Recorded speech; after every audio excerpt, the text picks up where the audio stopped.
Thinking about moving to Minnesota, or maybe you already live here and just need to vent a little? Well, today I'm breaking down the biggest cons of living in the land of 10,000 lakes. Now, don't get me wrong, Minnesota has a lot to offer. Top-rated schools, a booming job market, and some of the most beautiful natural scenery in the country. But no place is perfect, and Minnesota definitely comes with some challenges. From brutal winters to high taxes, and yes, even the mosquitoes, let's talk about what it's like to really live here.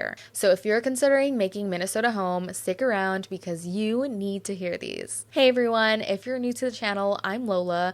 By day, I'm your favorite realtor right here in the Twin Cities, helping people buy, sell, and find the right community to call home. But by night, I dive into Minnesota's darker side, the true crime cases, chilling folklore, and haunting mysteries that remind us this state isn't just lakes and hockey. Each week, I share new videos about life here in Minnesota, from what it's like to live in the Twin Cities, and the strange and unforgettable stories that have become a part of our history. So hit subscribe if you don't want to miss what's next. And of course, if you or someone you know is looking to buy or sell in the Twin Cities, that's what I still do every single day, and I would love the opportunity to be able to earn your future business. Now let's go ahead and get into it. This first one should not surprise anyone. Minnesota winters are absolutely brutal. We're talking about sub-zero temperatures, blizzards, and wind chills that can make it feel like -50. Or sometimes colder.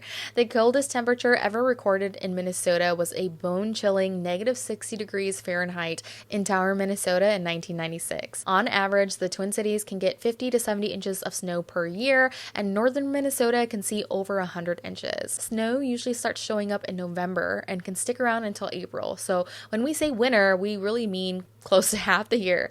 That means months of shoveling, scraping ice off your windshield, and hoping that your car battery doesn't die overnight. Now, to be fair, the last two winters have been fairly mild, less snow, and warmer stretches that have made things easier, but that's not always guaranteed. Minnesota weather is unpredictable, and a mild season can easily be followed by one with blizzards stacked on top of each other. Now, beyond just the inconvenience, extreme cold can be dangerous. Schools and businesses sometimes close due to dangerously low temperatures, and outdoor activities become nearly impossible for weeks at a time. Heating costs can skyrocket during the winter, with the average Minnesota household spending $150 to $300 per month just to keep their home warm. So if you're not prepared for half the year to feel like the Arctic, even with the occasional mild winter, Minnesota winters will be a serious struggle for you. And driving in Minnesota winters is a whole different experience.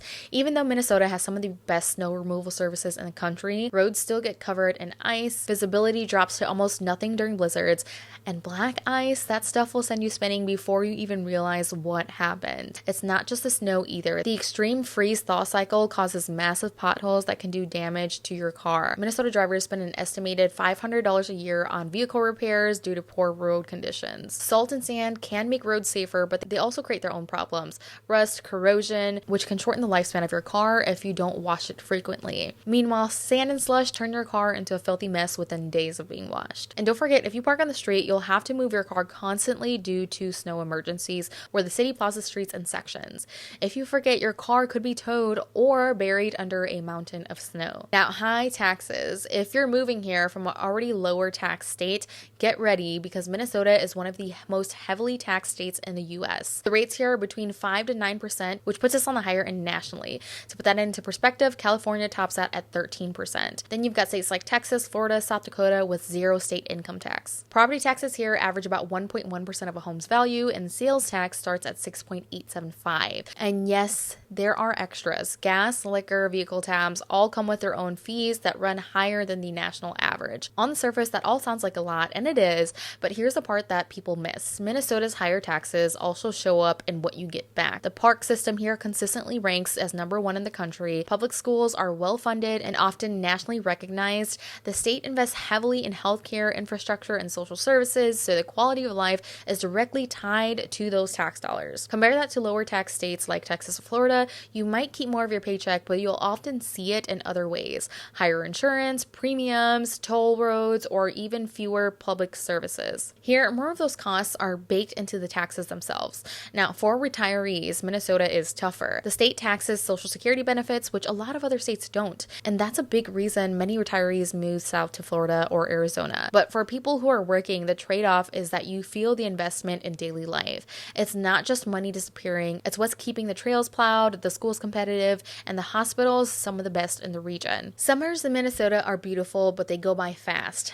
After months of snow and cold, summer kind of just shows up out of nowhere, and you get about 3 to 4 solid months of warm weather before fall rolls in again. The weather can be unpredictable. One minute it's sunny and 80, the next a thunderstorm moves through. And yes, every once in a while you'll see snow in May or a big temperature drop overnight, though that's a lot less common. It's just part of living in the Midwest. But here's the thing, because summers here are so short, people are really making the most of them. Patios fill up, lakes are packed, and there's a festival or fair almost every weekend. Minnesotans don't waste a single warm day, and that energy is what makes summer here feel special compared to other places. Now, if you love spending time outdoors, get ready for an unwanted guest: mosquitoes.